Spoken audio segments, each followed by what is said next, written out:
আল্লাহর এক বন্দায় দৌড় তুলবা খেসিয়া দৌড় তুলবা যাতে টাইম গিয়া জাহান্নামে পড়ে যায়। আর আরেকজনে আস্তে আস্তে দৌড়িবা আর বারবার করে দি ফিরিয়া চাইবা।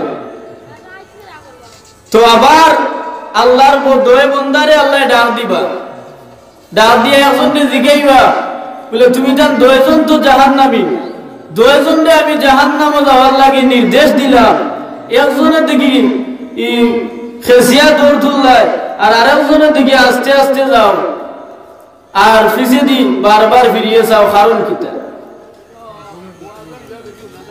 আল্লাহর বন্দায় জবাব দিবাম আইবারে লাগি দুনিয়ার জমিনে থাকাকালীন সময়ে আমি আপনার নাফরমানি মানা করছি, দুনিয়ার জমিনে আপনার কোন হুকুম রে আমি মানছি না, কুরআন হাদিস মানি আমি চলছি না। আল্লাহর বান্দায় জবাব দিবা বারে ইলাহি আজকে আসরের ময়দানে আমি জানি আমার মাফি পাইবার মতো কোনো সুযোগ নাই, কোনো রাস্তা নাই। আমি চিন্তা করলাম দুনিয়ার জমিনে আমার মালিকের কোনো অর্ডার হুকুম আমি মানলাম না, তাই আজকে আসরের ময়দানে যেহেতু আমি জাহান্নামী সাব্যস্ত হয়ে গেছি, আমার মালিকে আমার জাহান্নামী অর্ডার দিলাইছেন, ঘোষণা দিলাইছেন, আমি চাইলে আর জান্নাত যাইতাম পারতাম না।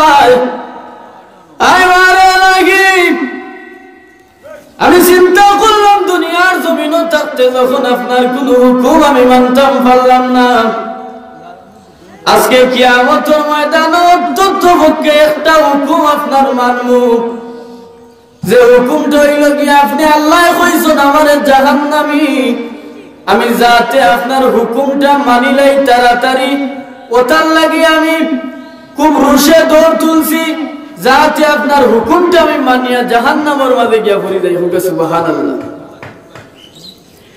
আল্লাহর এক বান্দা জবাব দেন,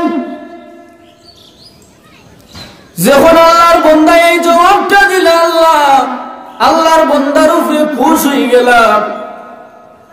আল্লাহর এক বান্দা জবাব দেন বারে লাগি দুনিয়ার জমিনে থাকতে আলী মখলার মুক্তনে উনছি আপনার নাম রহমান, আপনার নাম রহিম, আপনি চাইলে বন্দার উহুদ পাহাড় পরিমাণ গুনাহও মাফ করে দিতে পারেন। আজকে আসরের ময়দানে আল্লাহ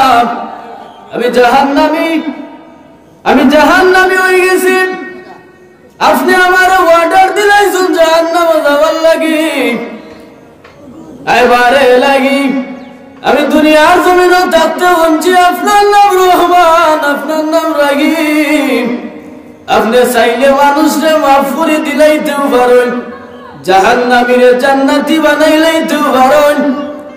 আল্লাহ আমি তোমার রহমান আর রহিম নাম জানিয়াম, আপনার হুকুম পাইছি আমি জাহান্নামে যাইতাম, কিন্তু আমি জাহান্নামের উদ্দেশ্য রওনা হইছি, বড় আস্তে আস্তে যাই আর বারবার করে দিয়ে ফিরিয়া যাই, না জানি আমার মালিককে নিয়ে আমারে ডাক দেন, আমার মালিককে নিয়ে আমারে ডাকি খুঁজে গুলাম তোমার জিন্দেগির গুনারে আমি মাফ করে দিলাইছি, ও বান্দা তুমি জাহান্নামে যাওয়া লাগতো না, তোমারে আমি জান্নাতি বানাই লাইছি, আমি ও আশায় গো আল্লাহ লাইলাই আমি দরিয়া যাই।